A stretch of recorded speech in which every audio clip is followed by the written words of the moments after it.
Chloe assessed the damage. Her left ear was ringing. Even as the sounds around her leaked away to a tinny little whisper, she felt she could still hear the blow to the side of her head. The left side of her chest labored curiously. Broken ribs, maybe.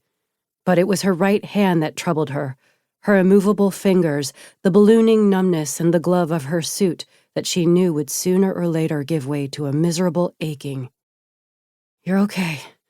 Breathe," she whispered to herself, in that calm voice that she might use with a child, hollow and distant inside her helmet. Her mind dropped at length into that animal serenity that sits at the heart of all violence. The lights had gone out.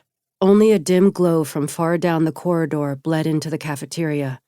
The emergency klaxons kept up their distant bleating, as though their warning were for the benefit of someone else. She felt around her for the leg of a chair, pulled herself gingerly, swayingly, to her feet. She felt her way to the swinging door that connected the cafeteria and the kitchen.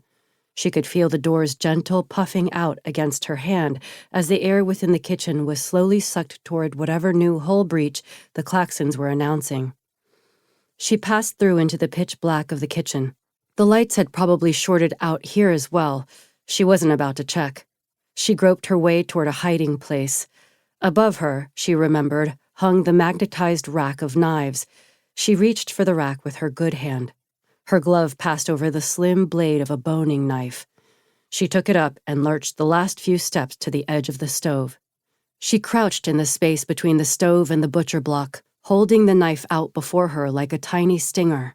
The noise of the klaxons had diminished almost to nothing now.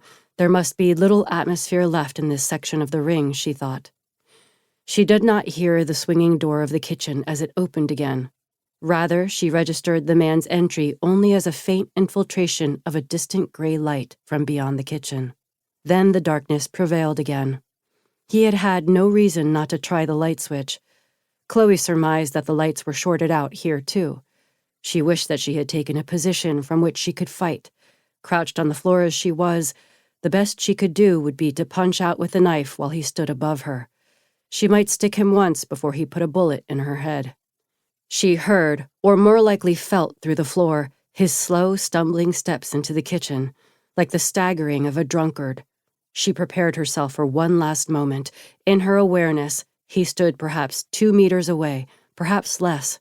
With a kind of mindless desperation, like the stinging instinct of a bee, Chloe punched out in front of her with the knife.